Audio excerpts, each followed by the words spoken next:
Councilmember Ariano is on her way to the destination in Arizona, so she'll give us a call in when she's ready. So we're going to start without her with proclamation. And I believe somebody's got to take notes here for our clerk's probably upset she's not. There she is.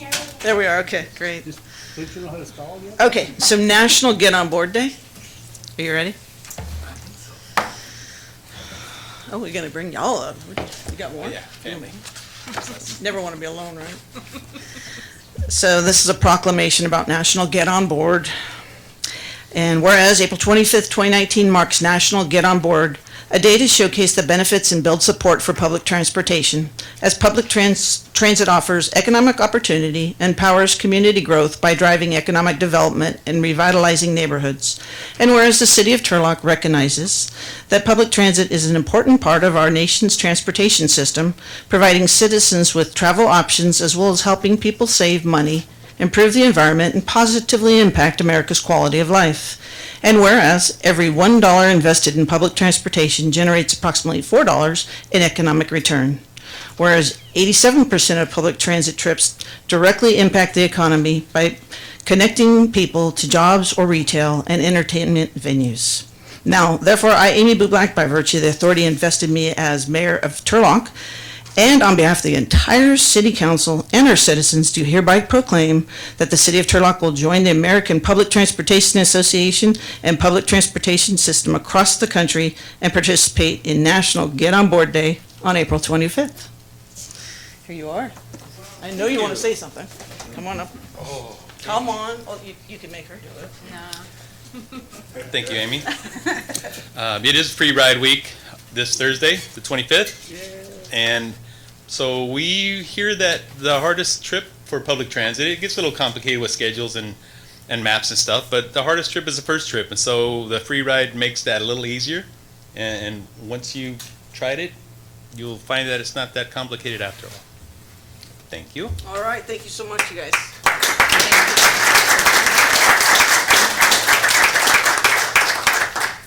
All right, who's coming up for this one? Mr. Huff. Water Awareness Month, May 2019, and Drinking Water Week, May 5th through 11th. You ready? You ready?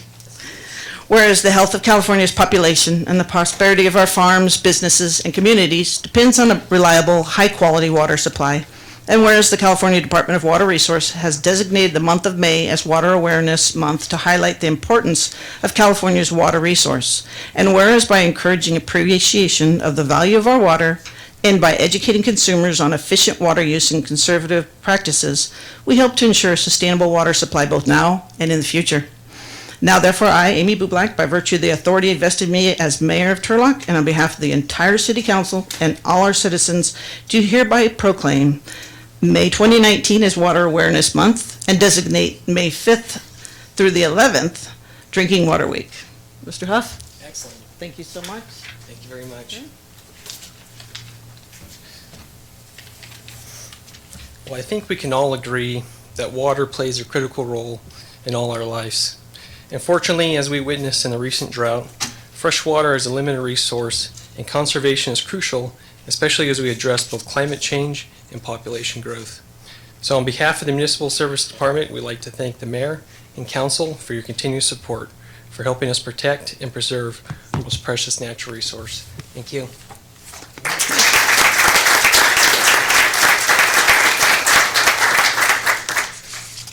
So special meeting, great things we have done, and so public participation, we're going to have to hold off a little bit. We might have to open it back up if there's somebody in Arizona with Councilmember Ariano who would like to speak.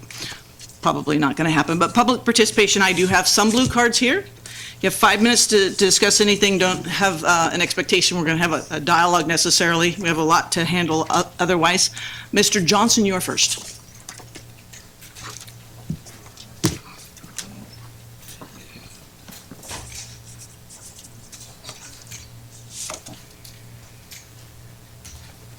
Good evening, Mayor, Council, Diocese. Frank Johnson, former president of the NAACP, president now of the NAAAP and CEO of IHAS. My office has received some serious complaints. Very serious. Serious enough for us to possibly go to the Attorney General. As I came before you 3 years ago, stating the same exact words, no one took me very serious until the end. Take me serious. There's bullying. There's violations of the Brown Act. Our paralegals and legal team has taken the complaints and has researched it and found it to be very true. We've even compiled some documentation for proof. Stop. Whoever it is, you know who you are. I'm going to set an appointment up to meet with your attorney, the city attorney, and we're going to flood this city with Freedom of Information Acts. What does this do for a city that's already struggling financially? This legal action is going to become financial.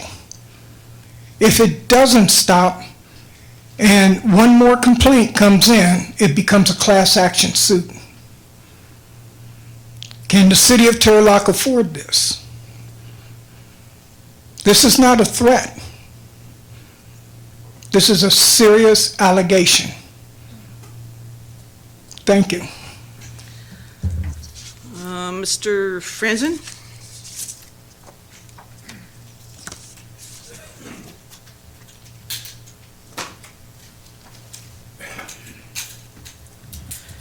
Good evening, Honorable Mayor, City Council members. I believe the previous speaker is probably talking about a couple things that have come from this council.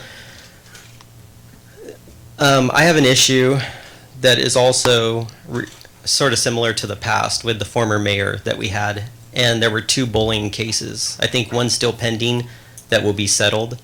The city still cannot just do things legally.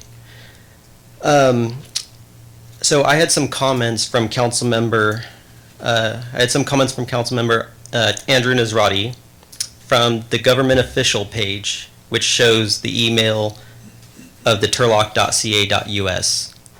And on that page, he is talking about telling people to unfollow turlockcitynews.com, a blog, and to stop the petty, idiotic drama that is distracting from the issues.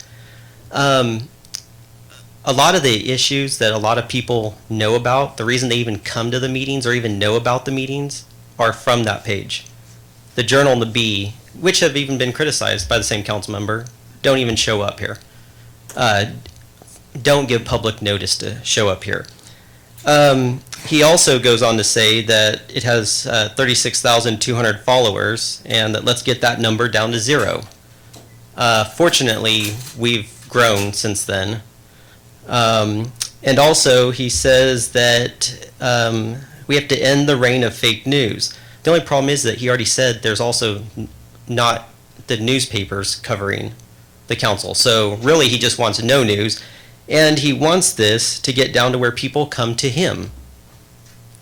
Okay, let me get this straight. You want us to trust a politician when we had a city that literally had a liar mayor who gave out misinformation about the budget reserves, who is causing our city to be in bankruptcy position and facing layoffs? You seriously want people to not have an information hub and want them to come to you. So, I mean, of course, that does not seem logical to not want information. And then someone asks them and says, whoa, wait, you want to eliminate a communication hub. You want to eliminate the sharing of information. It doesn't matter what you call it, blog, media, news, could be anything, newsletter, could be town halls, could be coffee shop meetings. You want to end it? And he says, no, I'm not about ending that. But yet he messages me and says, a heads up, I'm going to write an op-ed about why Turlock City News must end for Turlock to move forward.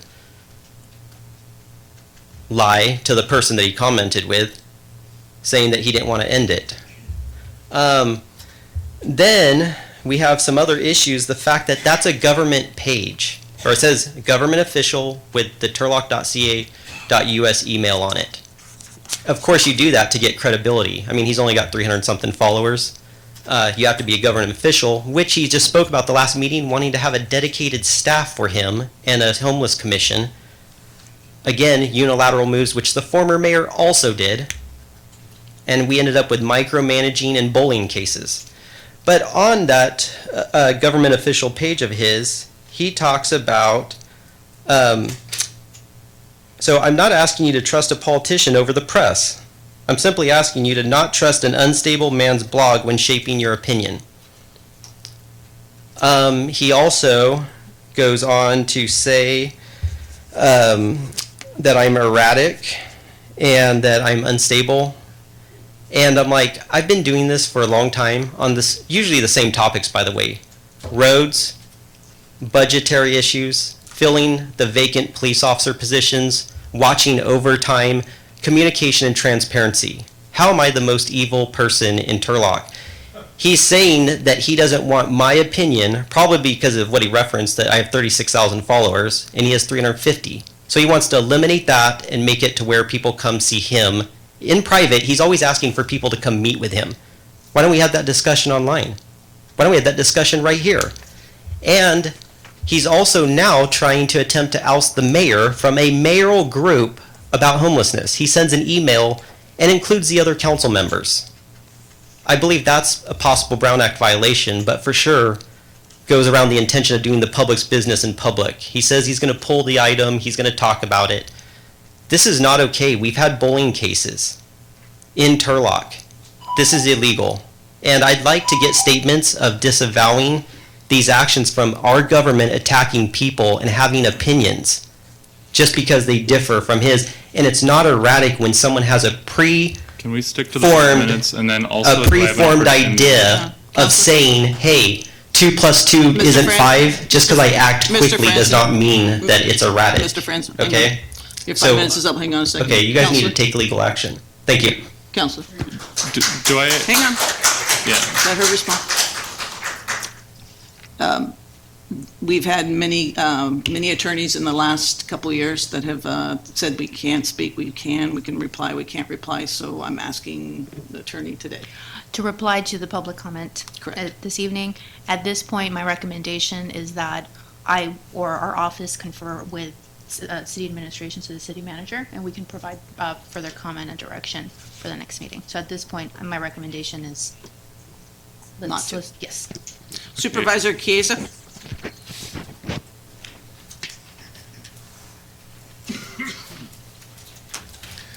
Good evening, Madam Mayor, fellow council members, Vito Chiesa, Stanislaus County Supervisor. I just wanted to give an update on a project. About a year and a half ago, Councilmember Esquer came to me and told me of an issue in the unincorporated area. It's the unincorporated islands south of South Avenue on West Avenue. That's just to give you an indication.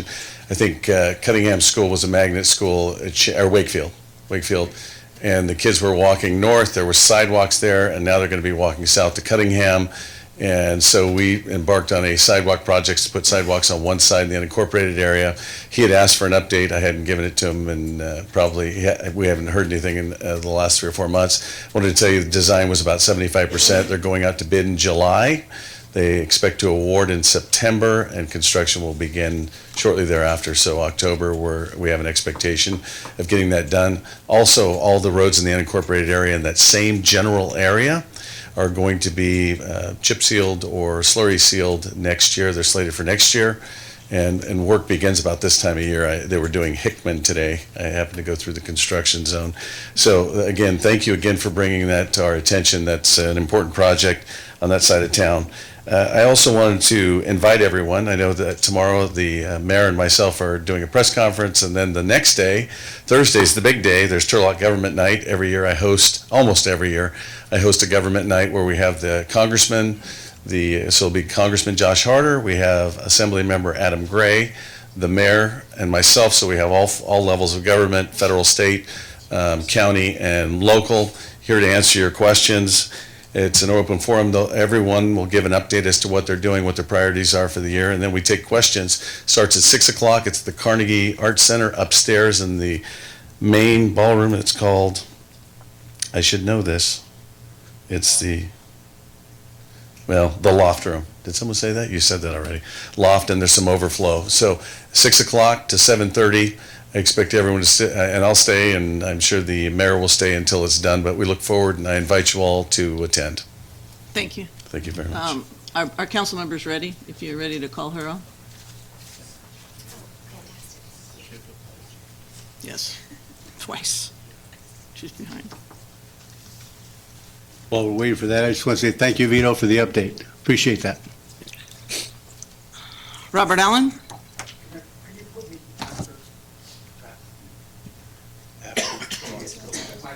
Oh, okay, hang on. Jason, you'll be next. Hello? Good evening, Councilmember Ariano. You're on the line. Can you hear me okay? Yes, Very good. Thank you so much. We're going to continue with public participation. thank you. Council member, do you have anybody there that would like to talk in public participation? No, And could you identify the address that you're at, or do you want me to say it out loud and you can confirm? I am at 1150 West, is it Cattartic? Or Lake Cataract? Road, Cataract, In what state? Williams, Arizona. Thank you so much. Mr. Freitas?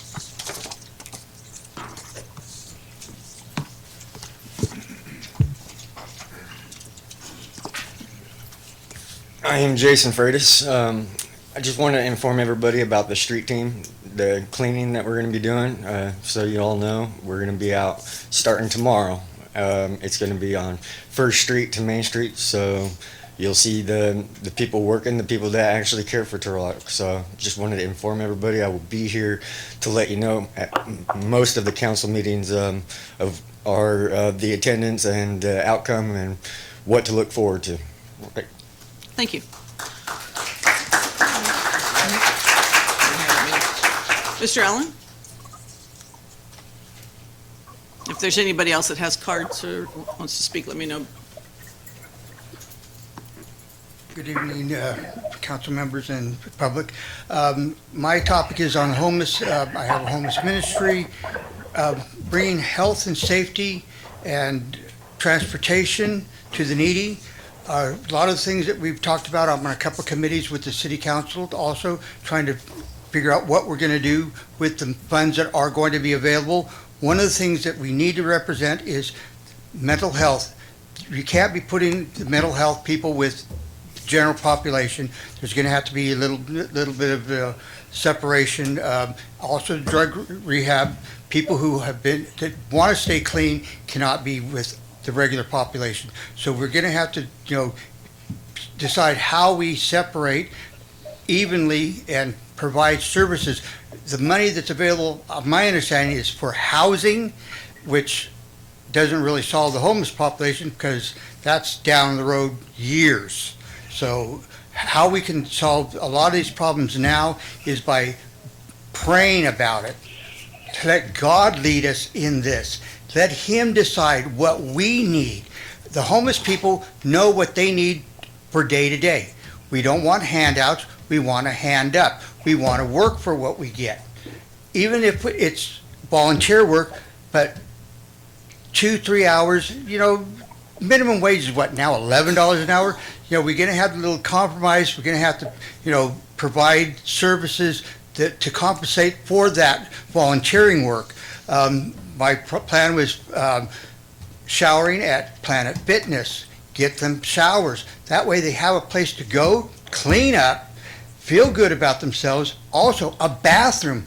We have a problem with health because there are no bathrooms available. They can't use the parks. They can't use public restrooms anywhere because most of them are locked, mainly because of the drug abuse.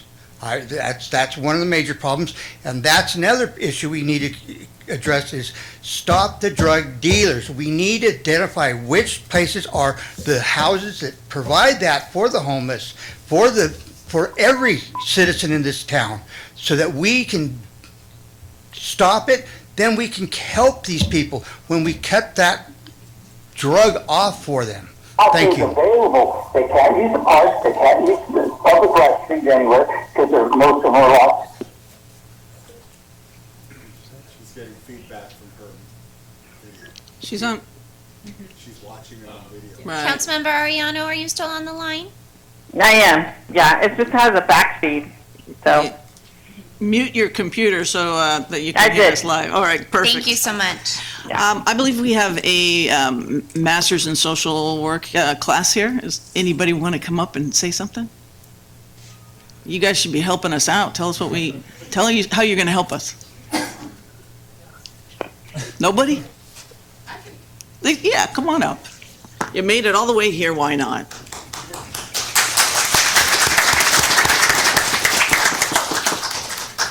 I'd actually written something, but I think I lost it from campus to my car. But good evening, Mayor and council members. My name is Savon Banks, Dr. Savon Banks. I am completing my third year in the Master of Social Work Department at CSU Stanislaus, and I have my class here. There are 23 students, I think. Raise your hands, guys. Woohoo! Yay! All right. So it's a social work practice class for foundation level students. We have two sets, well, we have two kind of years, foundation and advanced students. So these are 3-year foundation level students. They're coming to school part-time, they work full-time, they have full lives, they have families, they have children, and they come to school, I think, 3 or 4 times a week. So my class is a foundation level, macro level social work class. My focus really is leadership and advocacy. And so I have told them or instructed them to come here tonight and think about some of the things that we've talked about in the semester so far. So they have a handout in case you see them writing and taking notes. They're actually really applying what they learned in class to witnessing this meeting tonight. And so I'm happy and honored to be here. And guys? Well, we welcome you. We hope that you'll have some partnerships in the future, and go Warriors. I would love that. Go Warriors. Yes, I should watch the Warriors more often. Liz? I know I look awful, but I was doing run around with my homeless, my business sisters. I just want to talk about what Jason was saying, the project that we're going to start on Wednesday.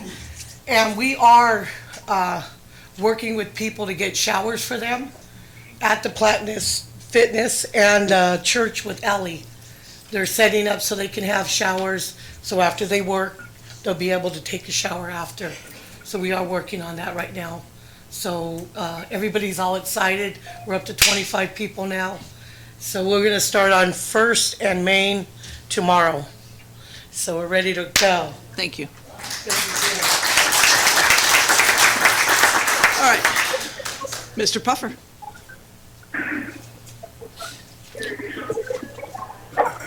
Feedbacks and Bob Puffer, Augsburg Court. On the consent calendar, on motion D was rejecting all bids submitted for city project 1656 intersection improvements at Lander Avenue and F Street. I would request, can we pull that and discuss? I mean, I'd kind of like to know why we're rejecting the bid, and I hope it's not just because of price, because I don't think the price is going to go down. D. Okay, I'm as in sorry. dog. I started listening late. Apologize. That's all. Thank you. Okay, no problem. All right, anybody else? If not, we'll close the public hearing. One more chance, Councilmember Ariano, anybody there want to talk? All right. No. All right, closing public participation, we'll go into motions waiving reading of all ordinances on the agenda except by title. Got a motion? And a? Second. Thank you, motion and a second. Councilmember Ariano? Yes. Councilmember Nusrati? Yes. Councilmember Larson? Yes. Councilmember Esquer? Yes. Mayor Bublak? Yes, passes 5-0. Declaration of conflicts of interest and disqualifications, Vice Mayor? Yes, Mayor, I will be recusing myself from item 8A when we get to that on scheduled matters. The person we're discussing happens to be a client of my wife's payroll service, so I feel that in the order to avoid any kind of percepted anything, better to be safe than sorry, I will recuse myself from that one. Thank you for that. Councilmember Arellano, any declaration of conflict of interest? Okay. Good. On to disclosure of top 10 maximum contributors. It's inside the agenda and online as well. I'm going to take something out of order because it's not really a complete item. It's going to be taken over in May. So I'm going to move item 7A, and I'm going to bring that up. So it's a public hearing for item 7A, and I'm taking it out of order just so that we can move on if there are people that are here for it. So it is a request to amend the Turlock Municipal Code, Title 5, Chapter 521, and Chapter 514, Section 51401, and Title 3, Chapter 31, Section 31-101, to establish a commercial cannabis pilot program and make necessary changes. City Attorney? Thank you, Mayor. This item has been pulled or continued for scheduling, based on scheduling issues. This item was noticed in the paper, and because of that, we're giving the public an opportunity to come and speak on an item that there'll be no action on it tonight. The council will consider it at the next regular meeting. And that date, Ms. Lamb? Thank you, Mayor. This item is being continued to Tuesday, May 14th. Thank you for that. So if there's public comment that you just got to get up and say something, now is the time. We'll open the public comment for this item that we will not take any motions on. Okay, then I will close that and we will move on to consent calendar. Apparently we will have items M and N have been pulled off, actually taken off. I believe somebody in the public has asked for item D to be pulled. Are there any other? Yes. Can item Q, please? Item Q is pulled. Any others? Councilmember Arellano? No. Okay. So with the D, M, N, and Q not on, do we have a motion to pass the others along? I'll move to approve the consent calendar as amended. Okay, we have a motion, Second. and we have a second. Clerk, call the roll, please. Councilmember Arellano? Yes. Councilmember Nazrati? Yes. Councilmember Larson? Yes. Councilmember Esquer? Yes. Mayor Bublak? Yes, and it passes 5-0. We will go to item D. Mr. Puffer, there's a specific reason you just wanted that one that you announced, correct? Okay, so rejecting all bids submitted for city project number 1656, intersection improvements at Lander Avenue and F Street. You're getting it today, huh? Yeah, I got it today. All right. Good evening, Mayor and council members. This action is the rejection of bids for City Project 16-56, intersection improvements at Lander Avenue and F Street. The bids came considerably higher than expected, and in order for us to award the bid, we would have to identify some additional funding. So at this time, we would need to reject the bids. Any questions of staff? Vice Mayor? Yes, Anthony, I did send some questions to Nathan on this particular matter, and he sent me some answers, so I just wanted, just for clarity, so any other questions out there, I want everybody to have the same information. Now, what I understand is the bid was like, the grant was 420,000? Yes. And That's we're gonna be about 240,000 short for the project? Yes. Okay. Now, one of my concerns on this one was if we reject the bid and we don't get the matching funds in time, we could lose the grant? Is that? That's correct. Okay. So what measures are we going to have to try to avoid losing the grant? Well, staff is going to investigate alternative designs to see if maybe we can reduce the cost of construction by reducing the scope. And we are going to look at some alternative sources of revenue.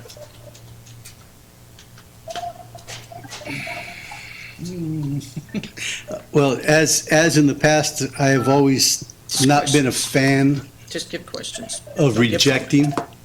Because I know the bids never come back lower. So this is your best recommendation, is to reject it and try to get the matching funds later? Yes. Question? What kind of changes could you be making in a plan to reduce it by this much? I imagine that we would take a look at the improvements along the roadway, and whether or not we could maybe do something different than what is shown in the plans, which would be cheaper, possibly a Cape Seal or some other improvement that wouldn't cost as much as what we currently have in the bid. I'll open it to the public. Are there, I'm sorry, you had more questions, I'm sorry. Yeah, it's okay. Well, can I ask again? Sure. Yeah. Mr. Puffer?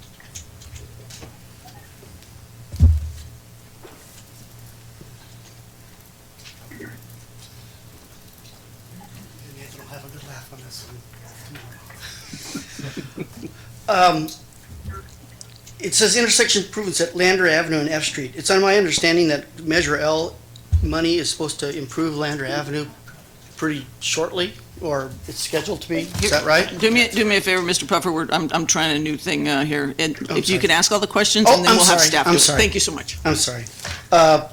It was my understanding that Measure L money is supposed to be improving Lander Avenue in the future. Is it possible that we could use the grant now to do the improvements on F Street and delay the Lander part until next time? And I see shaking heads, no, okay. My only thought is, if we reject the bid, much like West Main, it'll be a year before it comes up again. The costs will have gone up 20%, negating any changes on savings. And it would be my opinion that we would best try and find the $200,000 now and get this job done. Much like a leaking roof, and when it's raining, you gotta get it fixed, no matter where you find the money. Thank you. Thank you, Mr. Puffer. Do you have any comments in regard to that? No. Okay. Anyone else in the public wishing to speak to this item? If not, I'll close the public participation and bring it back. As an alternative to rejecting it, would it be possible for us to postpone making a decision on this pending an alternative plan come up? And I don't know how much time you guys foresee coming up with proposed alternatives for cost savings, but instead of just flat out rejecting something like this with the possibility that we're going to be spending more for it in a year from now, can we see that proposed alternative, see if there's a realistic possibility for us to bring it down before making this rejection? Is that a possible amendment to that? Well, I believe even if we did that, we would have to. Reject. We have to make the decision on the. Yeah, the bids have been submitted. But we have to act on that bid in this meeting. We can't postpone the decision.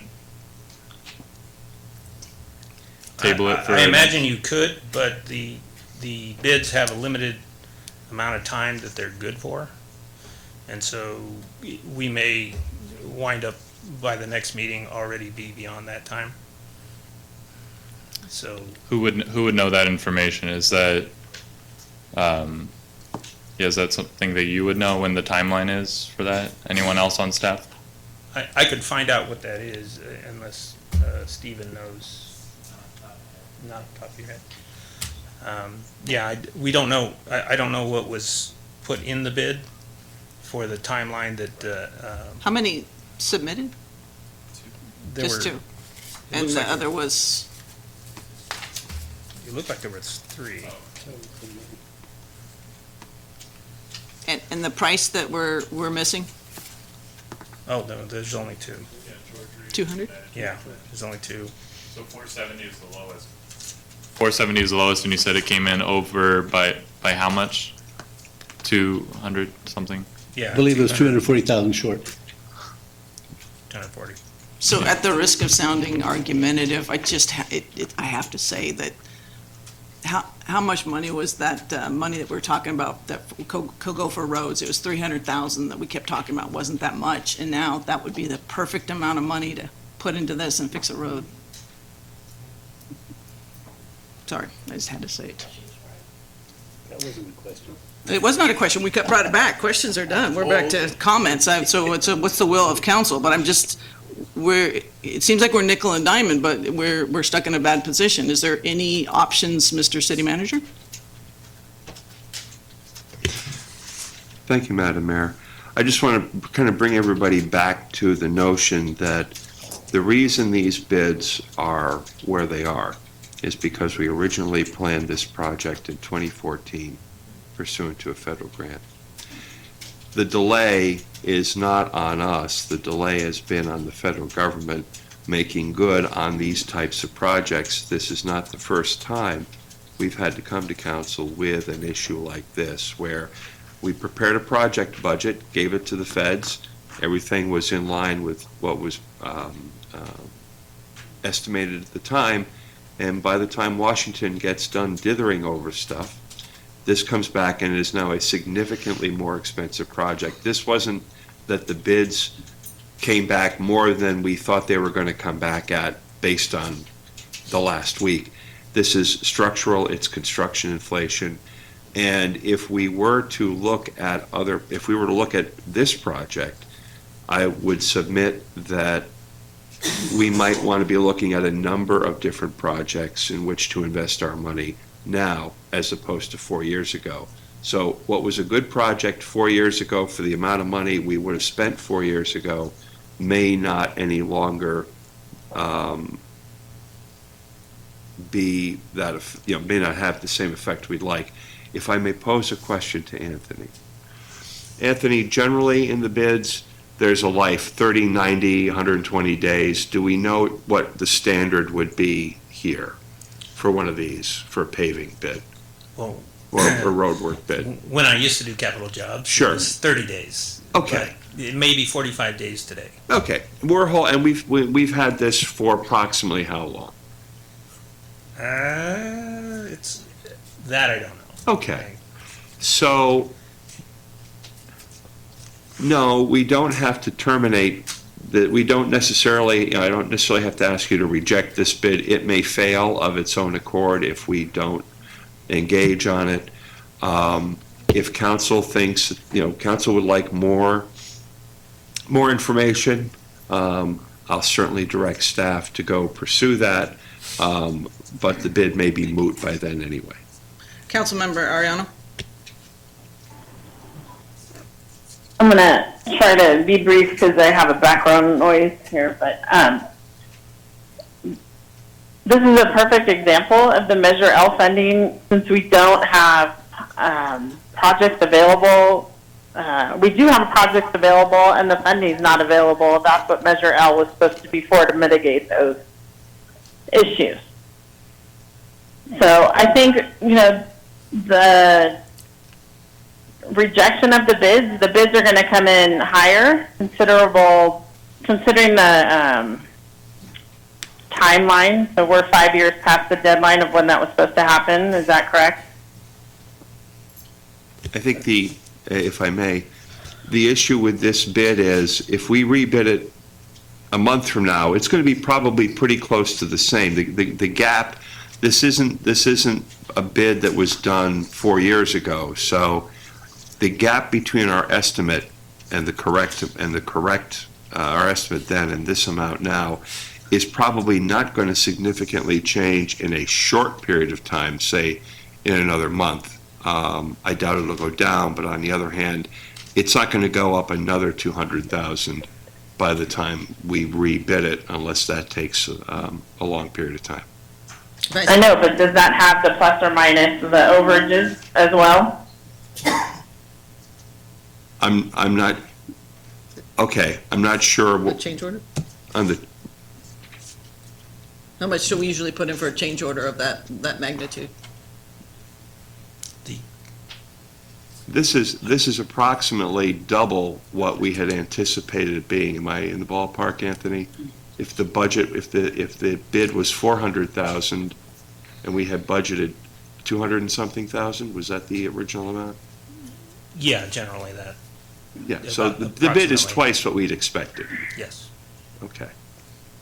Vice Mayor? I think the process is the rejection and then go back and to the drawing board and see if we can decrease the project. Okay, So, I mean, we have to follow our protocol. If I could step here, just for a little bit of clarity, because like I said, I did discuss this with Nathan, and part of the problem is that this project, the inception was before Measure L, so it wasn't covered on the Measure L list. It didn't make the SB1 list because it was before that as well. From what I understand is one of the things they're going to try to do, and again, like, I don't really like rejecting bids because I know they're going to come back more, but from what I understand, Nathan, they're going to try to put this back out as soon as possible and maybe try to get it incorporated into some SB1 or Measure L funding. Is that correct, Anthony? Is that your understanding? Yes, what he has here on the item is that they're going to look at making the signal projects sort of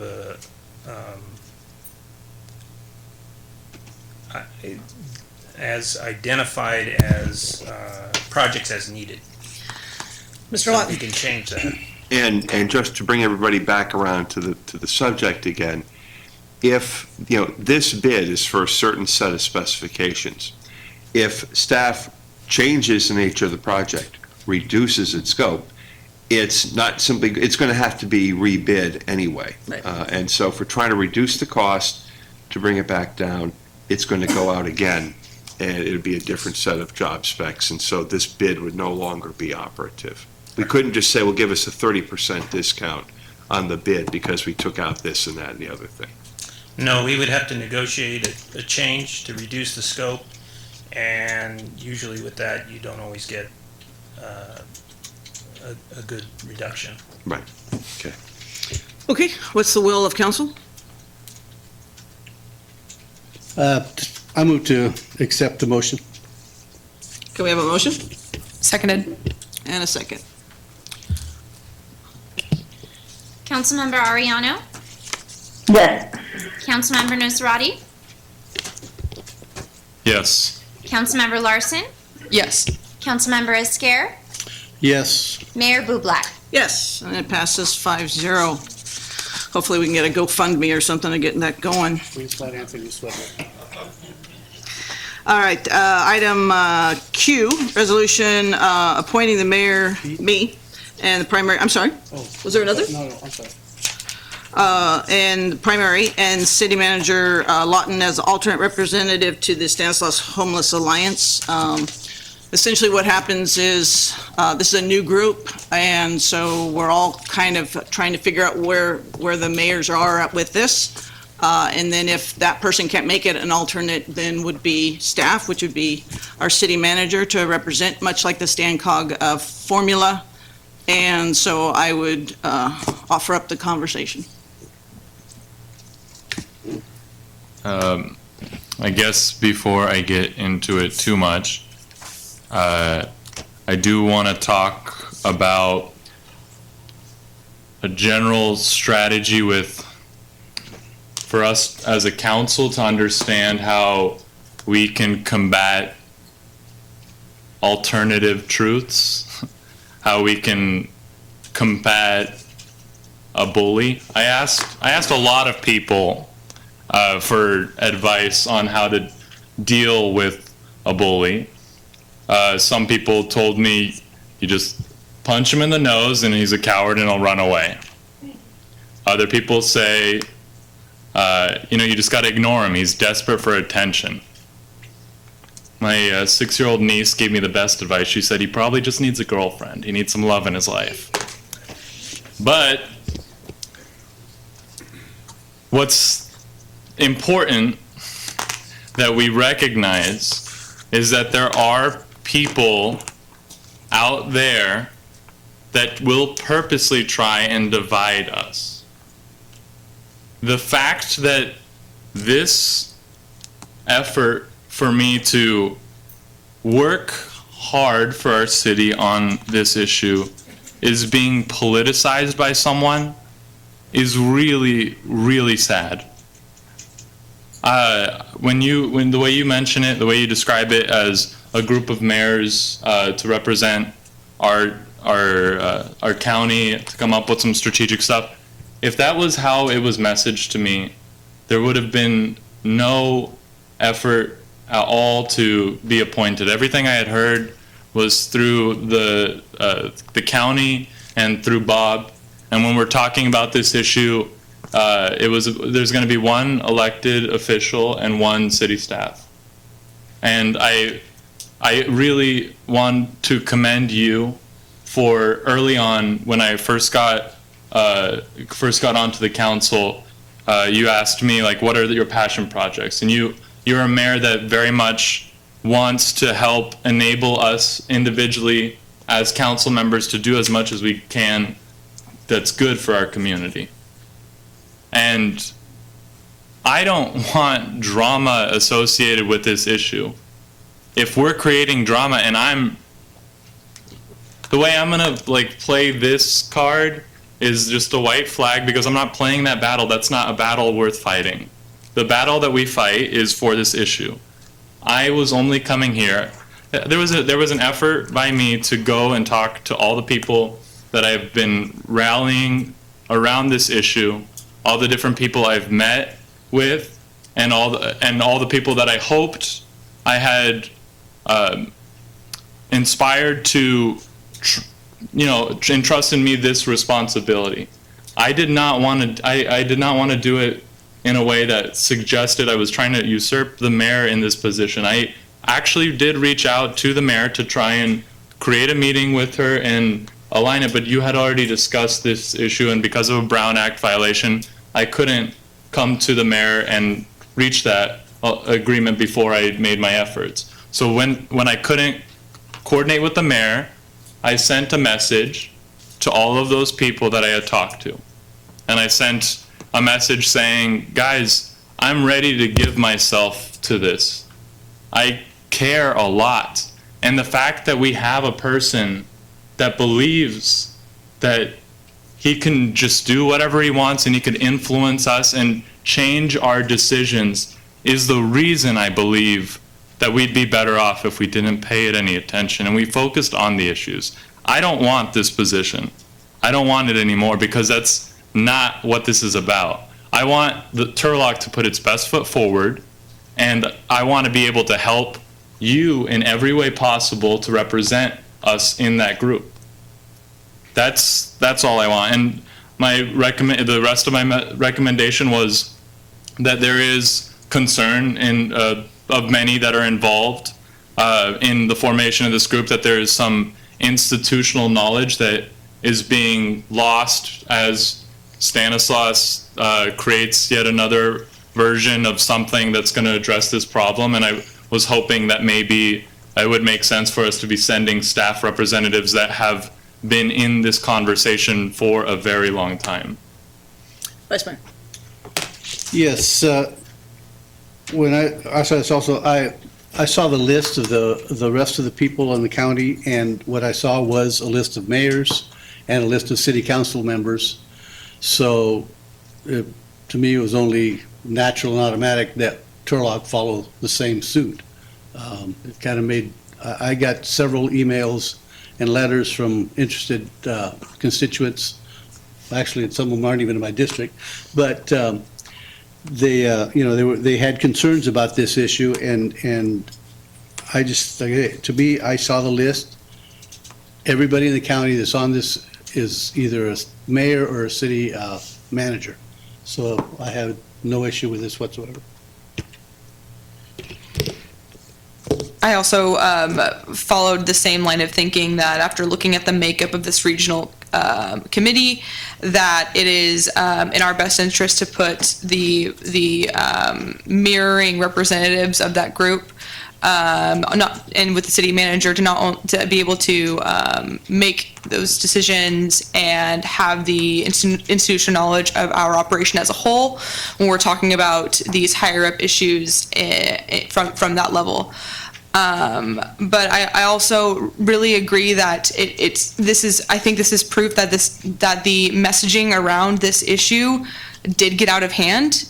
It does lead, we have to acknowledge that it gives an opportunity for our public to have access to information. That's a great thing, but we also have to be aware and maybe just teach the public that there is an opportunity to come straight to us. And I don't think that that's a bad thing.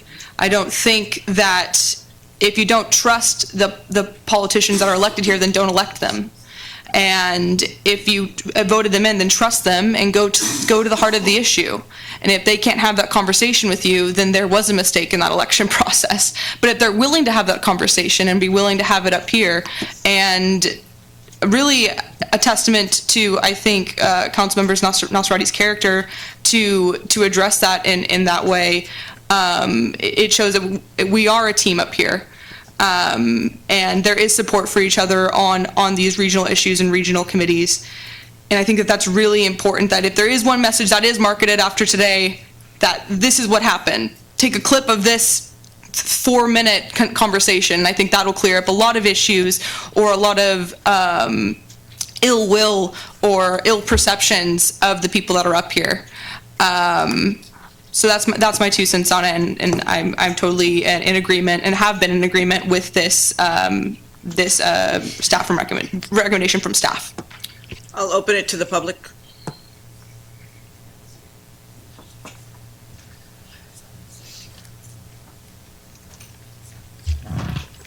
So there was lots of reference to intention, just like how Councilman Nasrati was not going to end the communication or blog, yet he messaged me saying he was going to end it and he needs to end so Turlock can move forward, or take it down from 36,000 followers to 0. Okay, you have lying that is happening. It shows intention. Some people play political games. Shocker. These people are on council. This is what some of it is. Even Councilman Nasrati references our mayor as being good at the political game. But it's not a game. She's been on here for 10 years. Okay? She's been the least political person compared to you. By the way, there's an article online, you can Google it. Meet the man who's using Tinder to take a swipe up at Donald Trump to join the resistance. Can we wrap this up? Hey, you... Hang on. This is regarding the appointment, and there was an email sent out by you, and you referenced this. It's a character attack, Mr. Franson. It's not about the issue. Hey, we are talking about the appointment. Point of order. While the public speaker has the floor and during the time permitted, the member of the public should be allowed to speak. On any subject, even if it's a... This is regarding the appointment, right? Continue, Mr. Franson. Okay. So someone referenced this whole thing about where it seems like he can have an opinion, but no one else can. And you're talking about intention, Councilwoman Larson. Are you getting the whole story? Because you always come and echo him, okay? You don't come up with your own thoughts, it appears. That's going around the community. But here's the thing. This was a possible email of appointing him to this position. I'm addressing that because a lot of the members of the community are discussing it, whether it ended up being backpedaled, just like you didn't want the blog to end, now all of a sudden, you told me you were going to end it, and it's not ending. So he used the dating app to get people to join the resistance to the President of the United States of America. But he's talking about people that want to divide. Come on. Be truthful. That's the biggest point that we learned from the last council with Mayor Soyseth and Matthew Jacob, Councilman Jacob. So, in this appointment, there is an appearance of political division against our mayor, especially when you chide her for just saying on my dime, that she traveled on my dime. We're hearing it around town. Those are your words, and I did play the video. And I'll play this video as well in its entirety. And there's no editing. So we have people that are supporting our mayor. Her and also former Mayor Brad Bates had very similar campaigns, and they equaled 70% of the votes. You two seem to be representing the other minority 30% carryover. We are supporting our mayor. We want our mayor to lead us in homeless discussions when there's a mayoral group, and we want the city manager, look at, we have disagreements and everything, but when it says city managers and city managers, why is there any other staff being referenced? And by the way, I don't think you really went to the staff. You just started saying you want this dedicated staff. We faced unilateral decisions with the previous council and the previous mayor. That's why we're in a lot of the messes we're in. Nothing was even done regarding homelessness. If you want to do what he did, that didn't work and he didn't get elected. He wasn't a communication genius. He wasn't a political genius. He lost probably, I think, the first time in our history where an incumbent mayor was not elected. So I want to support our mayor. Okay, well, that's not what came across that email. That didn't come across when you're chiding her about, in a council comment, saying she travels on her dime to not spend the taxpayers' money. What commanded a comment of a rebuttal? And when she was saying Turlock residents want their roads fixed, that is what everyone wants, their roads fixed. Okay, and you rebutted her twice arguing with this. And by the way, the vote did go your way, not our mayor's way, and that's what this is all about. Our mayor's our leader. She won. She's taking care of business. We have had more agendized in the last 4 months than was agendized the last 4 years. And if we took care of business, we don't need this drama. We don't need you cutting out our mayor. Okay? Okay. So we're clear now, and you're playing politics and you're lying, and that's going to impact you on other issues. Oh, I don't want to end the communication. I don't want to end the blog. No, you did. Oh, I don't want to oust the mayor. Sure. Okay. So I'm fully supportive of our mayor representing us with the other mayors and the city manager. Thank you. Hang on, still open public participation. Mr. Backus. Good evening, City Council, Mayor, Council people, public. I've known Mayor Blubach about 20 years, and she's been the most even-keeled City Council person we've ever had. And the respect that I have for her is way up there. But saying all that, 15 years I've been going to homeless meetings on and off as a business owner. And we've always had Mayor Blubach the last 10 years as a City Council member, always invited to that. So if anyone knows what's going on at all our meetings that we've had, and if you've ever been to a meeting, you're probably going to get your backside tore off by all the business owners. And it's nothing against the homeless people. It's just how things are being done. And it's a big, big apple to chomp on trying to get through it. So I can tell you this, business owners all back up Mayor Blubach to be on this board and also the city manager. So please keep your ear open to what the public wants. We want to get things done for the homeless people. You know, we want to be fair to them and help them, but there's also business owners that are involved in all this. But I mean, basically, please listen to what's going on, because these are the two people who we want on there. And I also will say all about the roads. Everybody wanted new roads around here, so please keep on task. Thank you.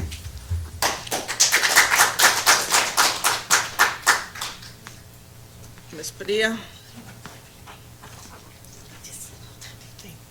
I also want to say about the mayor, she came out when we first had our Thanksgiving outreach before she was the mayor.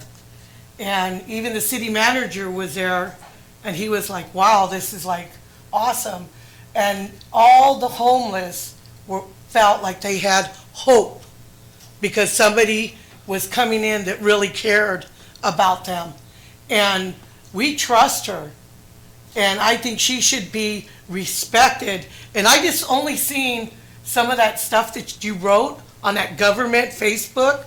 And I think that's awful because my 14-year-old granddaughter brought it to my attention. And she says it's awful. You, as a city council person, sitting by the mayor, writing that stuff about the zero and the drama and stuff. They act like he was in high school. What's up with this? Because she takes that speech and debate classes. She goes, bring me over here and let me tell them, because I want to tell you what I see with the mayor, the city, and everything that's going on. You said the drama and stuff. You need to keep your words out, and you guys need to watch what you post, because we trust you as a city council, so when you go over there, you're talking about DJ and all these other people that you're talking about, you're representing the city of Turlock and your mayor. Respect her. We love them, and we're happy to be served by them. So I think you, as being new, you should be able to watch what you put on the Facebook. You shouldn't even be putting stuff like that on Facebook, really, because you want to keep everybody out. I think everybody should be able to have an opinion, and we all should be able to have yes or no and know what's going on, because that's what happens when you get this little closet and you hide stuff in there and you don't let anybody know. But we know because we're seeing it, we're living it. We're out there, they're out there with the homeless, and they say, hey, I don't like this. Okay, well, what can we do? When they didn't want them at Broadway, we moved them away from Broadway. You don't see them sleeping at Broadway. I think they slept one time when it rained, and there was only 3 of them. But other than that, they will not sleep at Broadway. So we're here to respect you, we love you, and we want to work with you. But you really need to zip it, lock it, put it in the pocket. That's what I tell everybody. If you don't have anything nice to say, don't say it at all. Because remember, you're the head. What dribbles down, you're putting out here and everybody's watching you. That's all I have to say.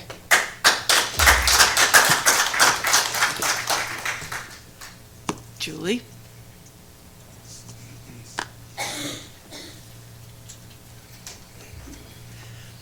Hi, and I want to make it really clear I'm speaking as a private citizen who's been working with the homeless for almost 2 decades. And in those 2 decades, most of you know, I don't like to come up here. It makes me nervous. But I have to tell you, I'm really concerned when I see a young council person filled with energy and wanting to do things, and the community responds because of a small misunderstanding in such a harsh way. Our council people and our mayors, we all need our support.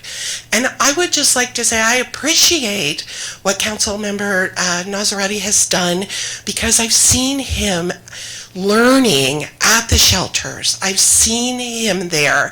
I know that, Amy, you've been there before and you know the whole story, but I think we have to give some credit to somebody that's working so hard to find a solution. And I just wanted to thank you for that.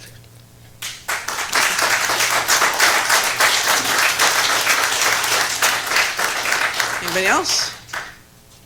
If not, I'll be closing public participation and bring it back to council.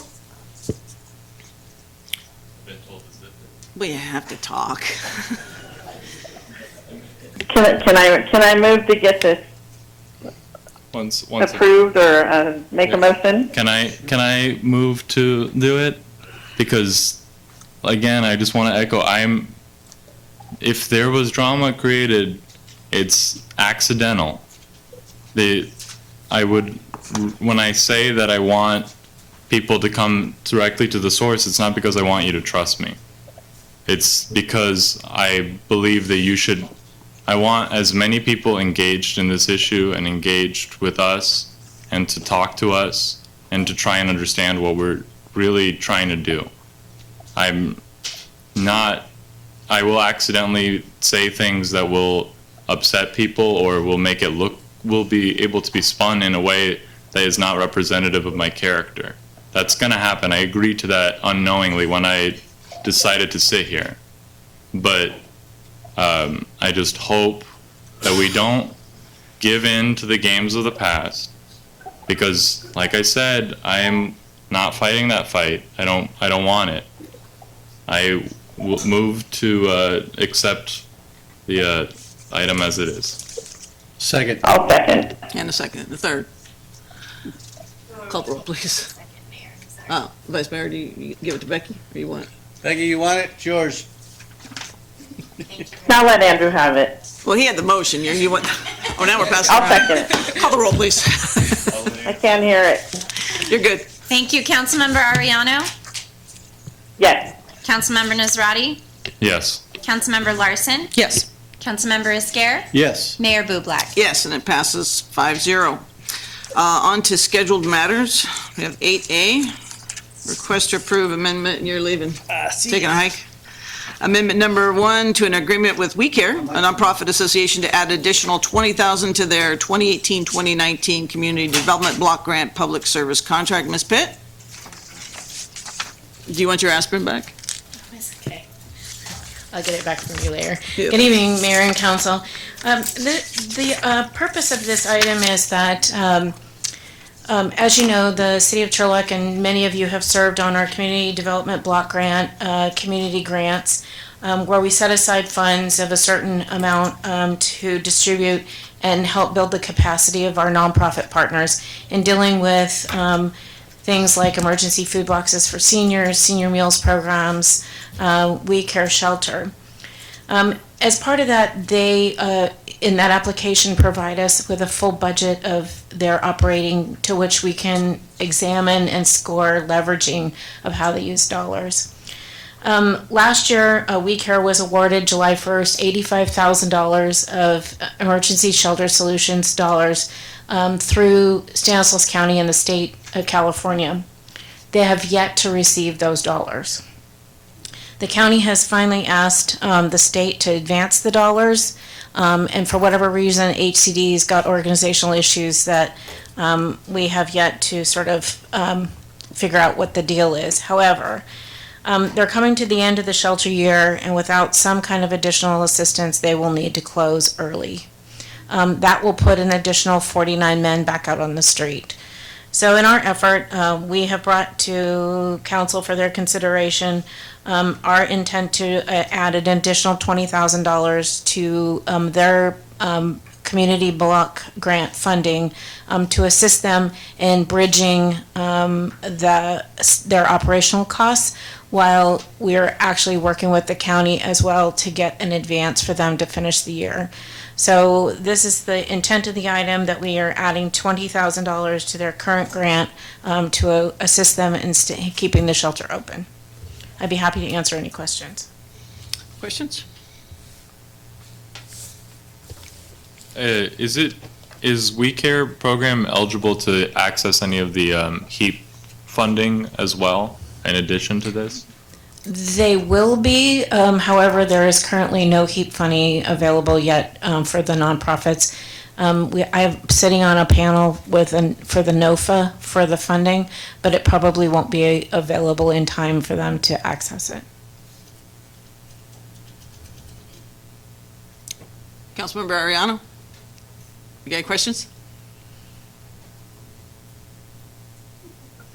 Sorry, gotta push the button. Will this bring them to the end of the year and they would be okay?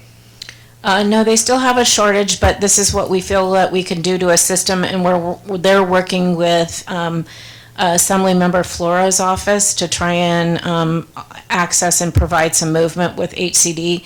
The money should have been awarded through a contract like last July or August, and they're still waiting for it. So they'll get an additional 85? They should. Okay. So that should be amended. Eventually. Okay. All right, I'll open it to the public. Anybody wishing to speak regarding this? I will close public hearing and bring it back. I'm sorry, Councilmember Ariana, did somebody want to say anything there? And that's a no. No, we're good. All right, thank you. Okay, what's the will of council? I'll move to approve. Yeah. Okay, we have a motion and a second. Clerk, call the roll without Vice Mayor. Councilmember Ariano, Yes. Councilmember Nazrati, Yes. Councilmember Larson, Yes. Mayor Bublak. Yes. And it passes with one abstention or recusal. If you could bring him back in. Okay, on to request to appropriate $500,000, transfer out from the fund of TOT to unallocated reserves. Mr. City Manager. Thank you, Madam Mayor. As you'll recall, staff at the last two city council meetings have presented different strategies for us to increase the balance in our unencumbered general fund reserve at the end of the year. At one point, there had been a predicted unencumbered reserve of a little over $6 million at the end of fiscal year 18-19. Departments have gone through their fiscal year 18-19 anticipated expenses and revenues, been able to make non-recurring adjustments, and they would be able to add $600,000, a little over $600,000 to that $6 million. We're here before you tonight to request council action on the transfer of $500,000 in unallocated TOT, transient occupancy tax reserve funds, into the general fund reserve so that we might close fiscal year 18-19 with approximately $7.2 million in non-recurring revenue, bearing in mind the projected $6.2 million structural deficit that the city faces, which will likely increase in the coming couple of years. We receive, based on a TOT of 9%, we receive a total of about $1,600,000 a year in revenues. A third of that is allocated toward tourism activities, and that's the pot from which we're proposing to draw at this time. There is an unallocated reserve of about $850,000 in Fund 120 at this time. Tourism expenses are anticipated to total about $260,000 at this time for the fiscal year. And we receive about $450,000 of revenue into this fund every year. The tourism expenses are $260,000, so we're adding to this reserve at the pace of about $200,000 a year. This has been reviewed and recommended by your Administrative Services Director, City Manager, and staff generally, and we believe it significantly improves the city's liquidity and will help us in developing in easing into a structurally balanced budget in the next couple of years. Questions? We talked about the engineering fund deficit and the eventual need to pay that off. And I think that some of the conversations lately have been more in line with pay it off as quickly as possible so we can truly recognize how much we actually have in reserves. Would it make sense for us to, since it's just going to go into general reserves and then we do all have the $2.4 million deficit that engineering is paying, for us to just immediately transfer it to engineering since that's going to eventually have to happen? That certainly may well happen, but I would prefer if you would give the city manager the latitude to make that recommendation in the context of the 1920 proposed budget, where we can address that fund balance situation and others as well. But I think it's appropriate to remind, everybody in this room that having that $7.2 million, that does not mean there are no calls against that or no liabilities against that. So I appreciate you bringing up that $2.4 million negative balance in the engineering fund that was created by a lack of appropriation of general fund monies. We will not forget. Councilmember Ariano? Nothing? Hold on. There's some ghosts walking by. You're gonna have to repeat yourself on that. Ghost? I'm at a ghost hotel.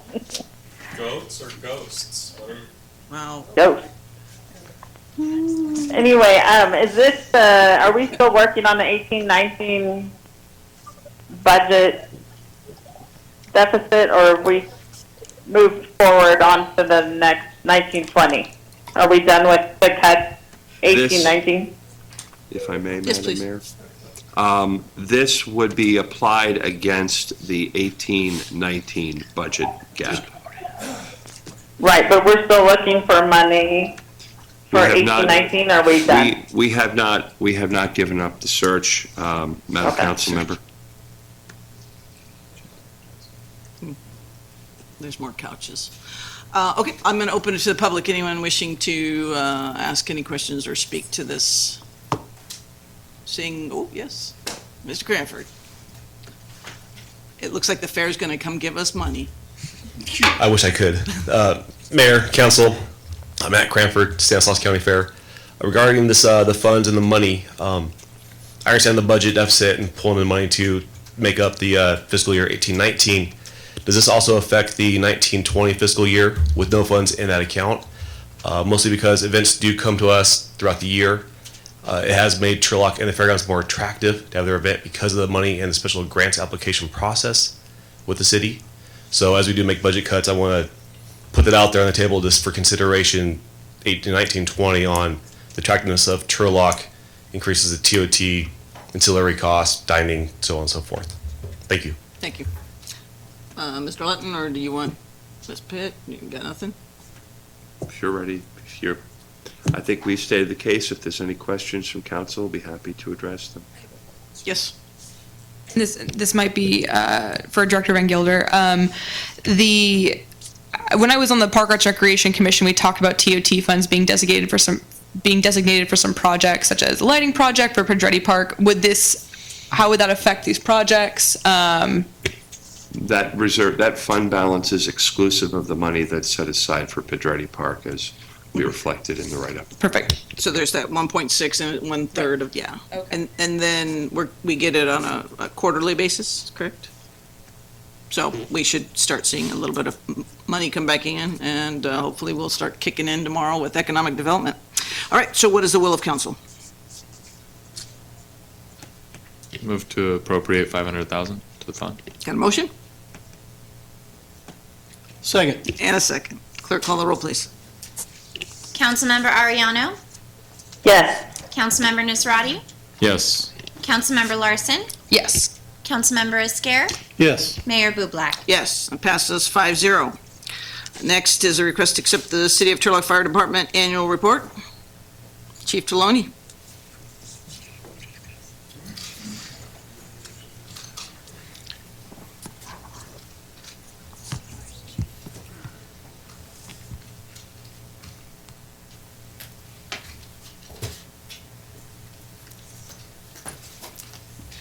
Good evening, Mayor, council members, city manager, city attorney, executive staff, residents, and Turlock City firefighters. I am proud to present Turlock Fire Department's 2018 annual report. Turlock Fire Department provides an all-risk, emergency, and non-emergency services to our citizens. As an all-risk fire department, we respond to a wide range of emergencies. Everything from structure fires, emergency medical calls, hazardous materials, rescues, and the list goes on. Other important calls we respond to are non-emergency calls for service. These include home checkouts, lift assists, carbon monoxide, and smoke detector activations.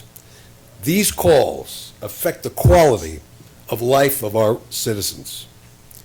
Our firefighters take great pride in delivering a service and helping our citizens, businesses, and visitors. 9/11 Steel. The Turlock Fire Department worked in conjunction with the New York City Fire Department. We had the privilege and honor to reveal on September 11, 2018, a piece of steel from one of New York's Twin Towers. Turlock Fire Department hired 7 firefighters. This brings us to our 2008 staffing levels. We delivered our new live burn training structure.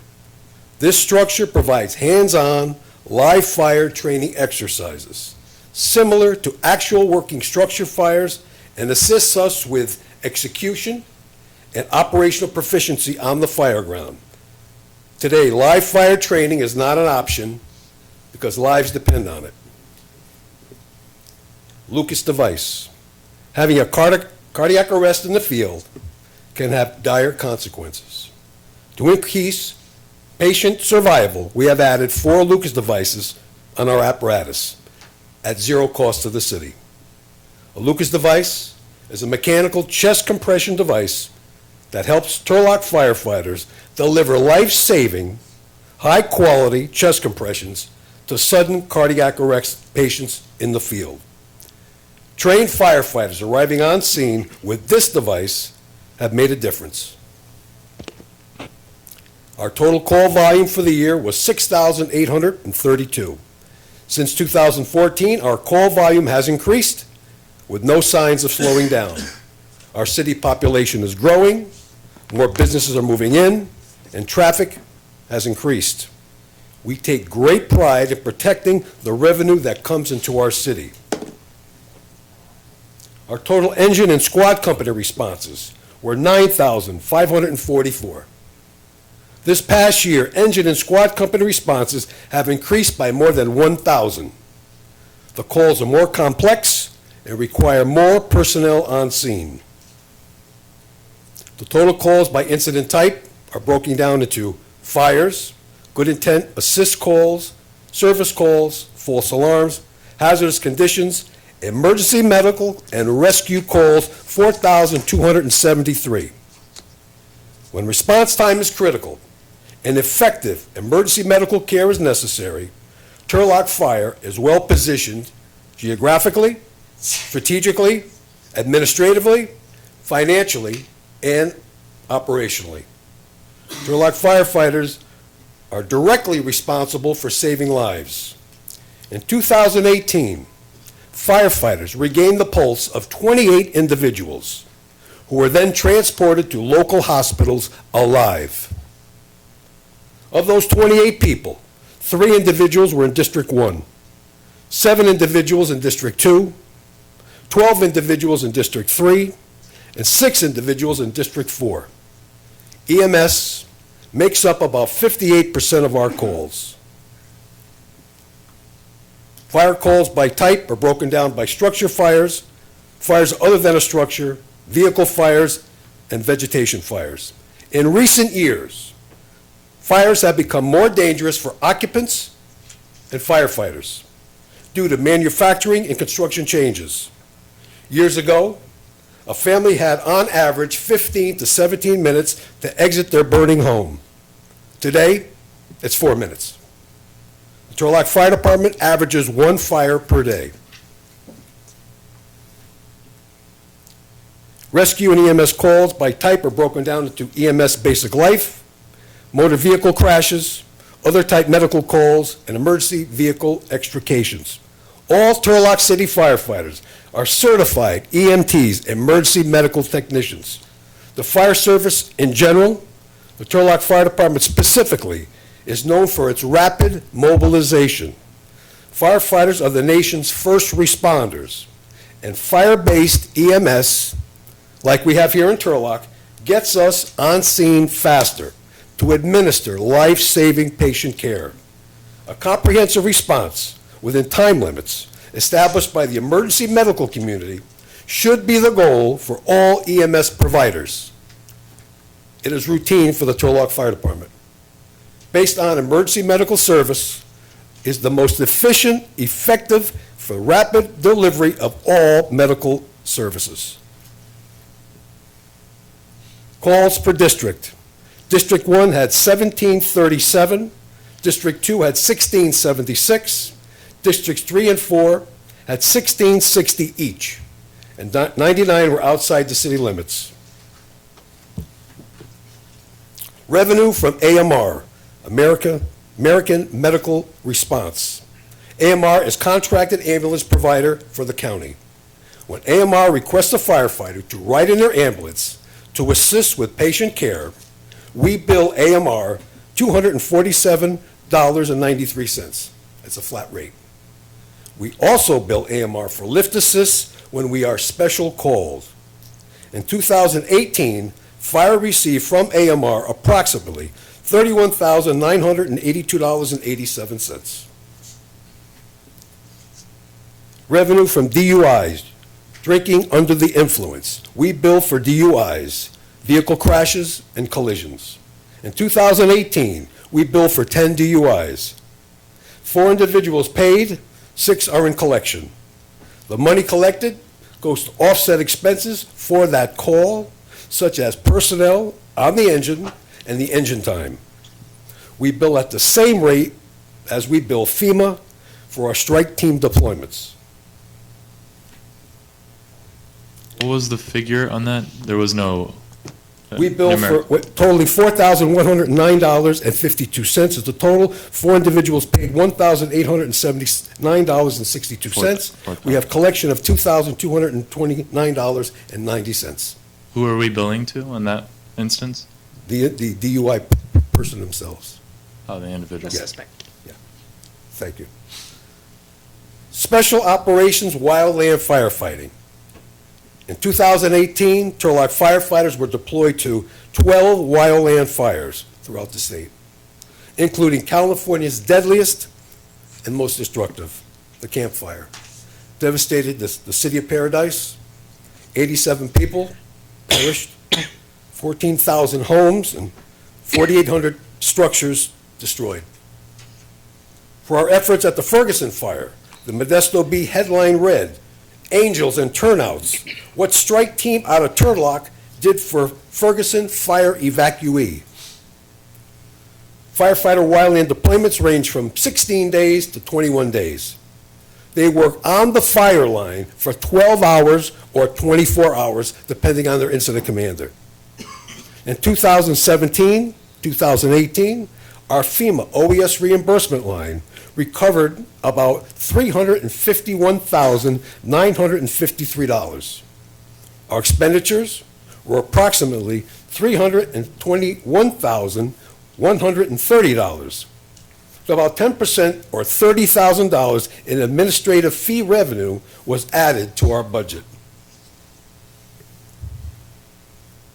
Our total department training hours were 8,054 and a half.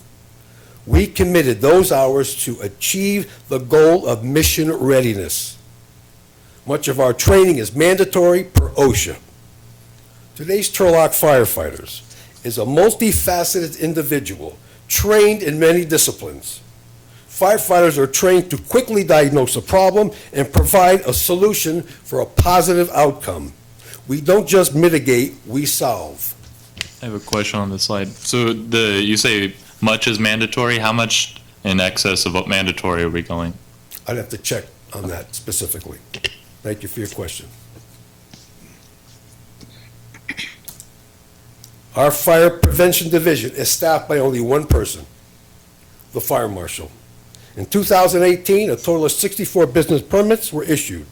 60 occupancy and 48 solar inspections were completed, along with 419 annual business inspections, 27 sprinkler systems, 18 alarm systems, and 8 hood suppression system permits were also issued. In addition, pre-development meetings, contractor meetings for new projects, and arson fire investigations. Arson, we had a total of 39 arson fires, totaling an estimated dollar loss of $249,670. Neighborhood Services Division addressed tall weeds, overgrown lawns, abandoned vehicles on public and private property, removed temporary signs, picked up shopping carts, and addressed graffiti locations.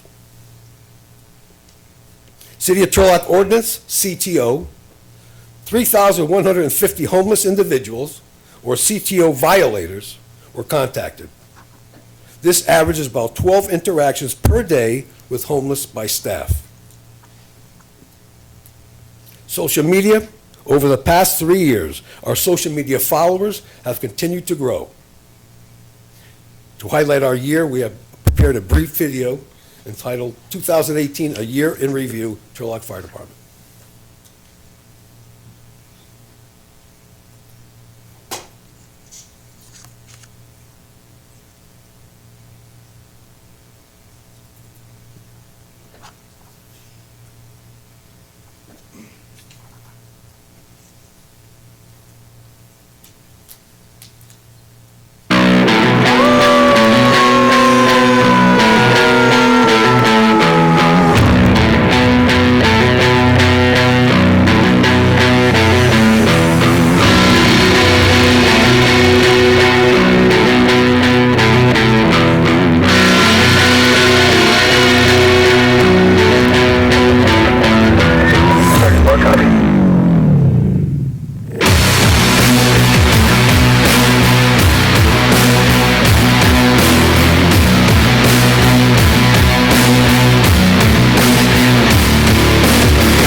That video was produced, directed, and made by Captain Kevin Tidwell.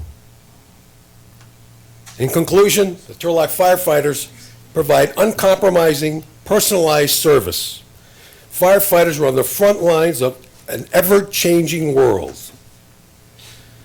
Turlock Fire Department is one government service that works 365 days a year. Our commitment is to save your life. As the economy gets tougher, the need for our service grows. This concludes my presentation. Our report is available on our city website and social media. Be happy to answer any questions. Any questions?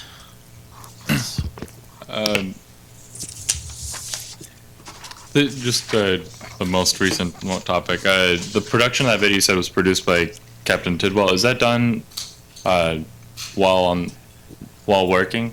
No. No. Okay. And what about the social media management side? Do you know how much? He's the public information officer. I'm curious on the social media management. We talked about our Facebook growth and stuff like that. Do you Yes. do you have an estimate in terms of how much resources are being spent managing social media? How much of our budget is for Or social like media? personnel hours? Yeah, I mean, do we have? He's our Does he do both the social media and the video production? Correct. Okay. Do you know how much of his, like, personal time? This is PFP, performance, so I could check on that. Okay. It's a dollar amount, and he stops. Right now, he's a public information officer. Because we ran out of money, he hasn't been doing it. Okay. And we had one email from an individual that saved a member of her family. And she responded to our, I guess, Facebook, which I don't know much about. Took us 10 days to respond to her. And when Captain Tidwell got back to work, he responded, sorry about the 10-day delay, and I called her. She was very thankful, and we hope to have her at our November award presentation. Very kind things that saved a member of her family. Great.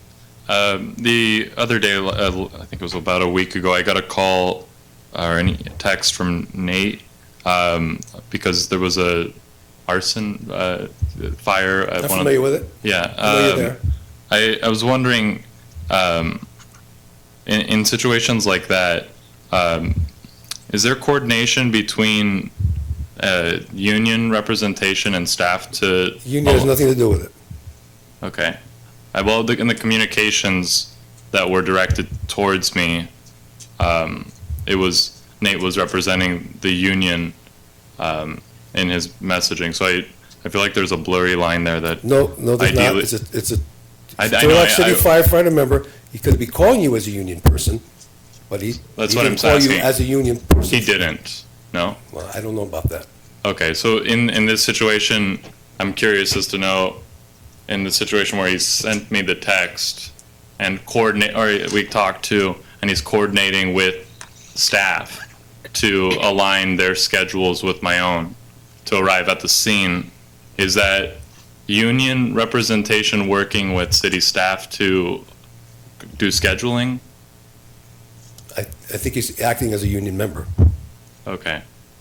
Okay. And then once I arrived at the scene, I'm just curious what is the protocol related to like once something like this has happened, when does it get handed over to a criminal investigation? Because we had a situation where I'm there with a lot of firefighters. We're uncovering some evidence. There's video footage that's become made available. When do we transfer that over to our police? If it's believed to be arson, that we have arson people as well, Fire Marshal Gomez, and we have one investigator currently. So my thought is it was turned over to them. At what point does that typically? As soon as they realized that it was an arson. Okay. Or possible arson. Okay. Thank you. Any other questions? All right, let's open it to the public. Anybody have any questions? Mr. Franzen.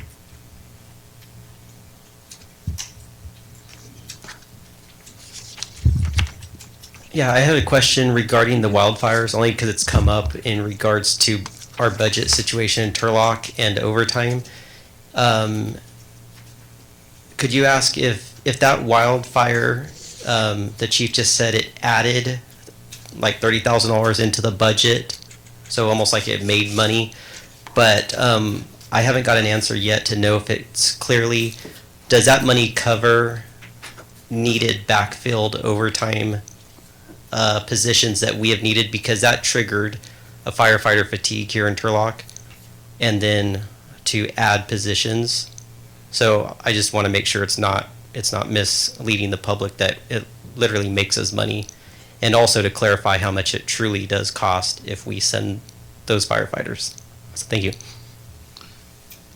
Chief, that wildfire money goes back into the general fund or into your fund? We have a line item for that. Line item, okay. Any other questions from public? Okay, close the public, yes? You're not public? No, ma'am. Can I close it? Yes, ma'am. Thank you. Okay, closing the public hearing and bring it back to city manager. Thank you, ma'am. And I appreciate the inquiry that we got from Mr. Franson about the overtime. Because I've had the same question has been brought to me on more than one occasion, and I have been with fire department on this. And the best way to explain it, and I'm sure it'll make sense once you crunch it all together, the state OES reimburses the city of Turlock time and a half for every hour that a firefighter spends on the line working at a wildfire. Because when they're on the line, that creates a vacuum here. And so the salary, the firefighter who's out on the line, to the extent that they're working on straight salary, the state funds us the time and a half to cover the backfill for them. Okay? And that keeps us whole. When the firefighter is on time and a half, that's time that he wouldn't be at all on straight time in the firehouse. And so that time and a half directly covers the firefighter. And there is an additional allowance above and beyond the hourly rate that we receive from the state that provides for administrative costs of running the program. And I think it's probably somewhere, from what I've seen, looks like it's somewhere in the neighborhood of 10%. So $300,000 of overtime, or $300,000 of overtime expressed as charged for the department, that generates $330,000 in revenue. Now, the only other thing to help make it clear is when you look year after year in the budget, there are going to be some years when it looks like we didn't recover all of the costs. And then the next year, it'll look like we really put money in our pocket, but that's a function of the state and the timing of its paying bills and our accrual period. So I just wanted the chance to try and clarify this, because I've drilled the fire department a couple of times on it, and it's not something that's necessarily quick to grasp, but once they explained it to me, it's like, yes, we really do recover, and the whole notion is that we don't go overtime here without the state paying for it. Okay. Question? The retirement package offered to a firefighter is based on what? It's based on salary. And if we are in a position where the salary, based on what salary? Sure, based on the salary the firefighter earns. At what point? Salaries change, so is it at the last period of? Well, I would, let's see.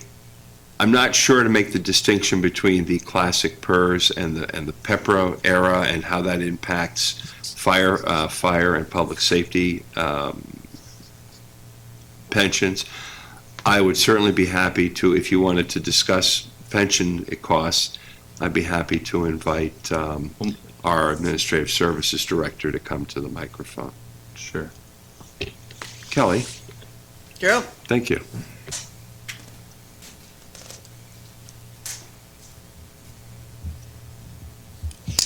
Retirement's only paid on base salary. Overtime, there is no extra retirement. I think that's probably what That's what I'm trying to- you were getting at, yeah. So, I mean, in theory, that's, you know, that's good for the city. For the guys, it's bad because the retirement's not based off of their true earnings, which is their salary plus overtime. It's only, their retirement's only gonna be based off their base salary. Okay. Okay, any other questions? Councilmember Ariano, you with us? Can you hear me? Yes. Okay. I just, the report was very good and detailed. I think it gives us a good baseline of what we can move forward with, what the fire department's needs are, and make sure that we're covering our basis for 1920. So I appreciate them doing that, and we'll look forward to next year. Okay. The will of council? Move to accept the report. We have a motion to accept? Seconded. And a second. Clerk, call the roll, please, and thank you, Chief. Councilmember Ariano? Yes. Councilmember Nusrati?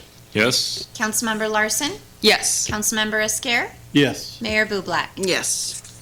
And again, thank you, Chief Taloni. Now, Chief Amafar, you're up.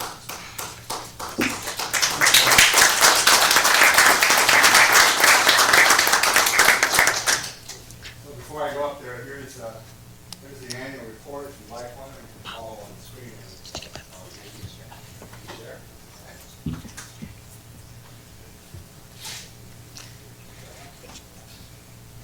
Or you can follow on the screen.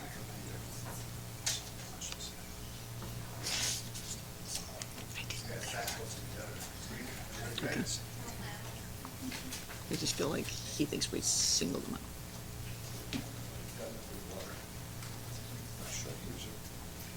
Handle it. Are you handing out cookies too, donuts? I already ate them, sorry. He didn't share cookies. I did not share, sorry. Mayor, council, thank you so much for your time.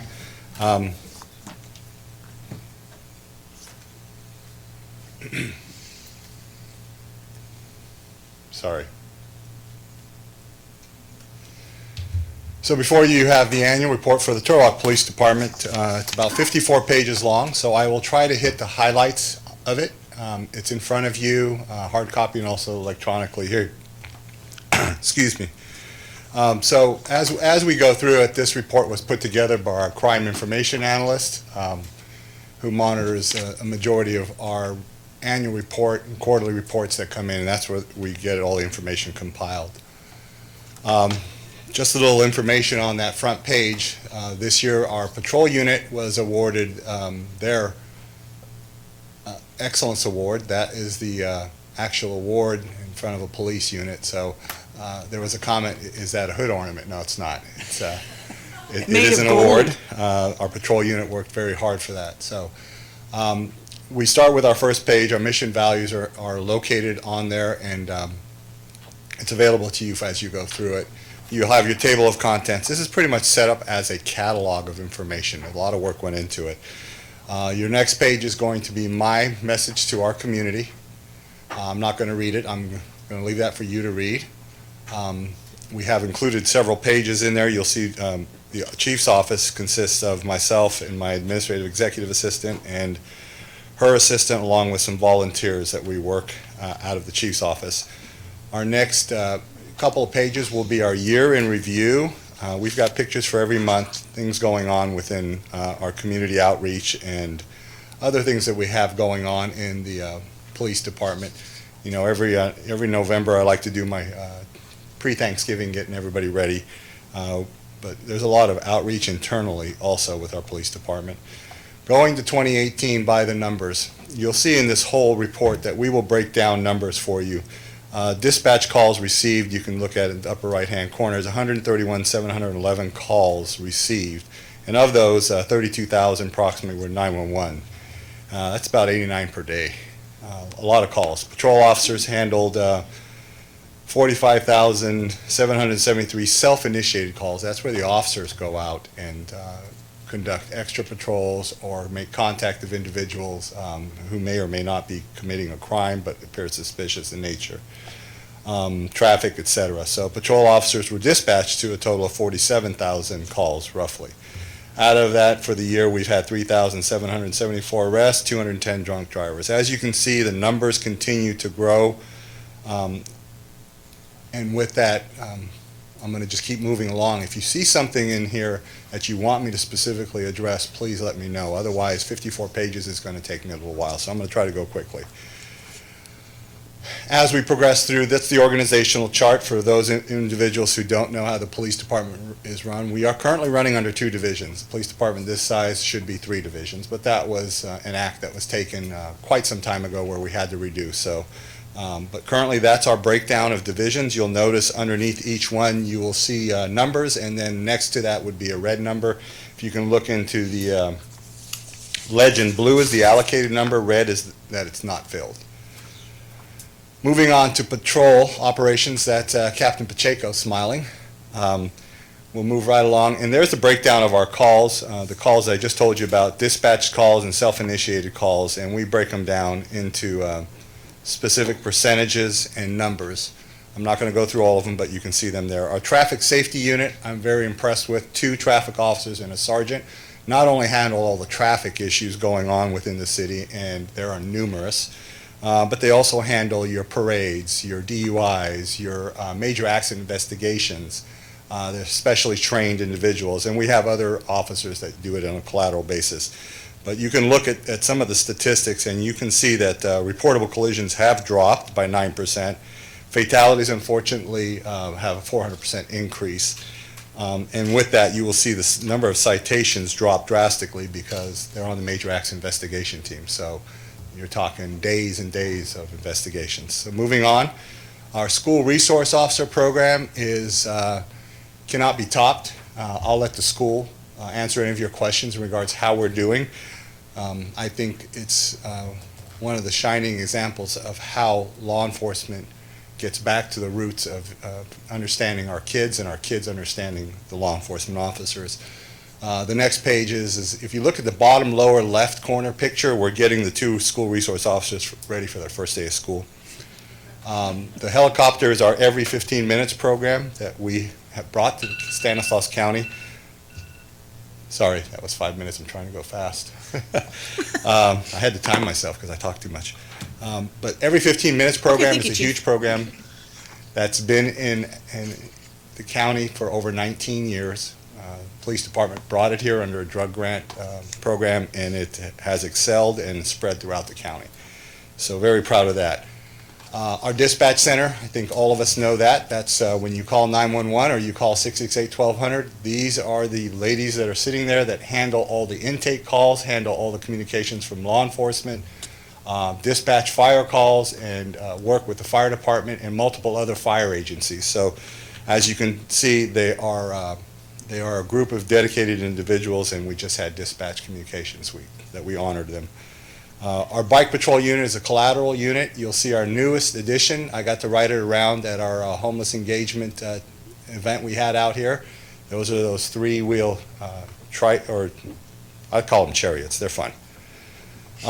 Critical response team. This is a little bit about our critical response team and some information on there and what they've done. The numbers are there. Moving on, our care team. This is especially important for our homeless community. We've had a community assistance response engagement team for over 15 years here in the city of Turlock. And here are some numbers. They're operated on an overtime basis. I currently have 4 officers. They're all specially trained in regards to crisis intervention training, procedural justice, and a multitude of other events. They go out on overtime basis.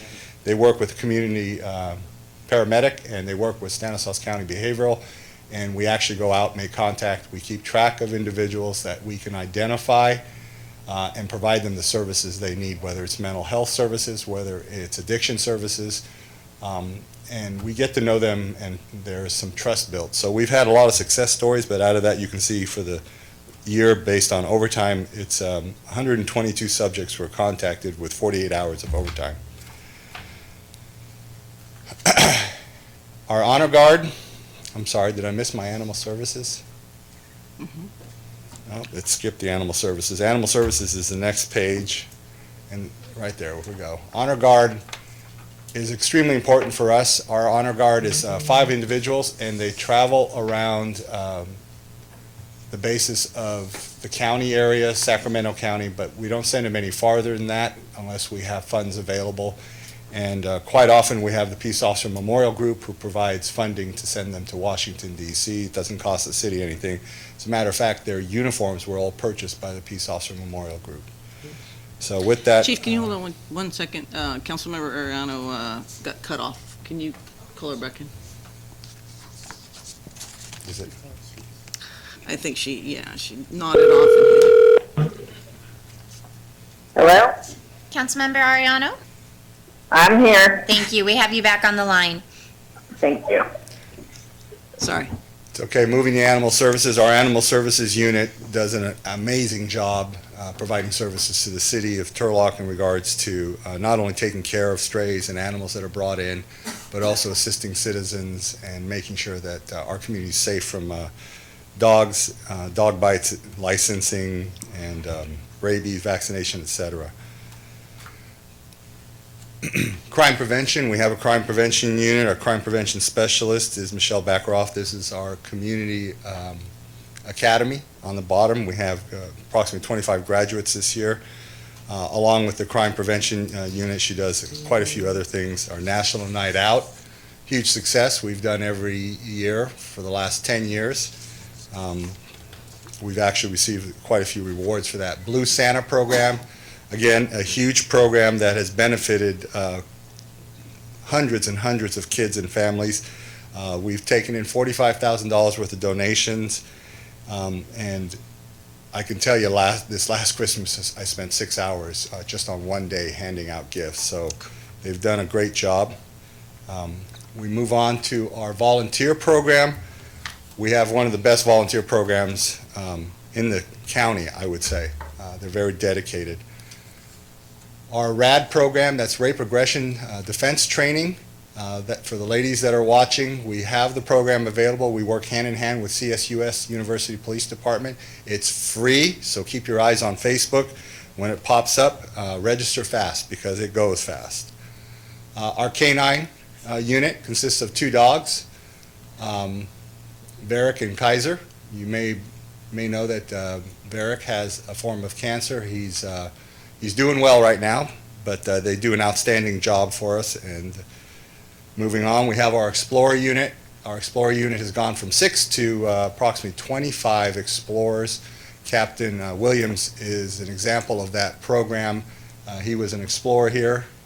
He's a captain, and he'll soon be a chief. But with that, that's part of our recruitment process. So it's a big program, and it gets the kids involved in law enforcement quickly.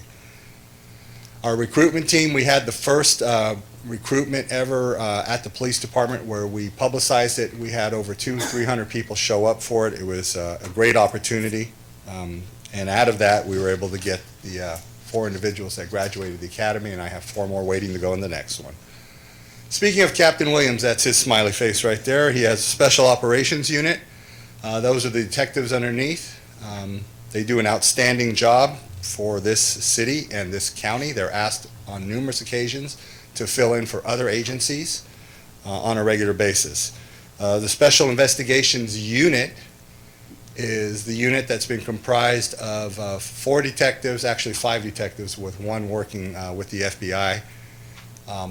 This unit handles all the proactive incidents, human trafficking, drugs, guns, weapons of all kinds, gang members.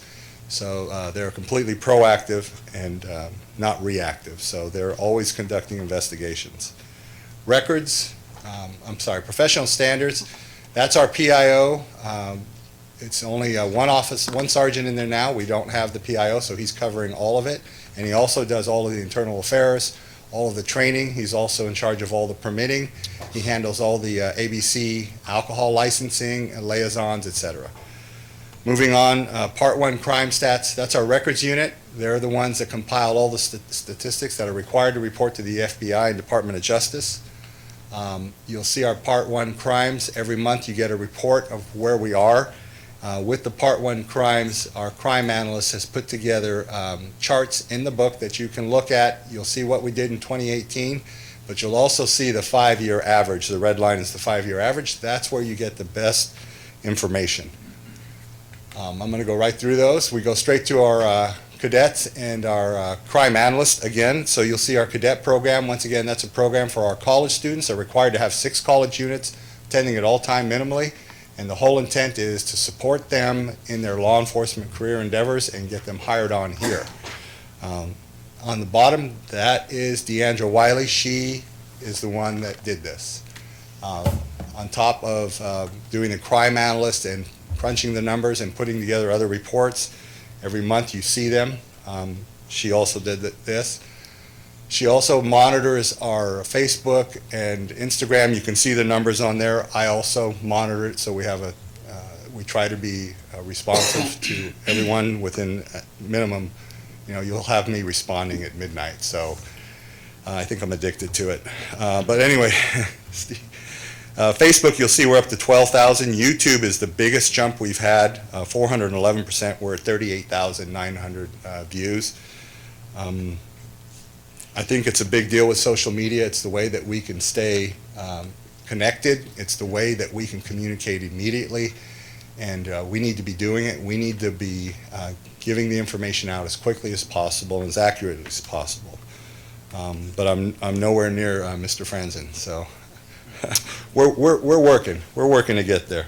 Background investigations, we do backgrounds for the whole city. Our background investigations are retired officers, or probation officers, or juvenile probation, and they're very well versed in what is required for the State of California Peace Officer Standard and Training, Department of Justice. As a matter of fact, they are highly sought after regarding their ability to conduct the investigations. Post has done an audit. Post is Peace Officer Standards and Training within the State of California, and they come to us, to our background investigators, to review their documents to ensure that they're accurately done. Property and evidence, extremely important. We have 2 ladies working in that area. Thousands of pieces of property go through there. It's important that it's all maintained appropriately and properly. And then we go on to our special marathons. You'll probably seen it on the news. Officers running in uniform in memory of the fallen. Peace Officer Memorial's coming up. If you want to see them run, come out to the Peace Officer Memorial Group run. It's a half marathon. Community support page, it's self-explanatory. You'll see our postings on Facebook. It's just unbelievable. These are our retirements. Sergeant Ramon Godoy retired and Officer Kim Briggs retired. And this is the award I just spoke about. So these are all the patrol officers and patrol staff that struggled through 2018 to ensure that this city stayed safe 24/7. And that's what that award was for. Special commendations, these are the awards for our Officer of the Year, Dispatcher of the Year, and our Property and Specialist also received her award. The Investigations Unit was honored. And then we go to our Peace Officer Memorial. Every year we have that. You'll see I'm standing there with Connie Willert. She is the widow of Ray Willert. Also this year, it's not in here, but Lieutenant Cervenka went back. I believe it was, where was it? Colorado? Not Colorado. Utah. He went back for Lavon B. New, who died in 1935. Actually found family back there, and the Peace Officer Memorial Group paid for it. They paid for the badge recreation that he was wearing the day he was killed, and they made a new tombstone for him, so it was pretty nice. Those are the officers that have died in the line of duty, City of Turlock. Lavon B. New, Joe E. Curley, Glenn E. Winans, George G. Brandenburg, and Raymond C. Willert. They're never going to be forgotten. Unfortunately, last year we lost 2 of our closest.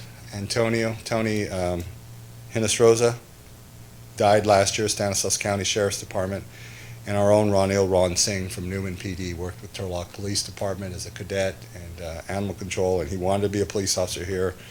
He got his dream in Newman, lost his life last year. And with that, that's it. Sorry, I went over my time frame. I'm available for any questions. Okay, I'll open it to public. Anybody have any questions? I'll close the public comment, bring it back, and do we have a motion to accept? Move to accept the report. Seconded. Motion and a second. Thank you, Chief.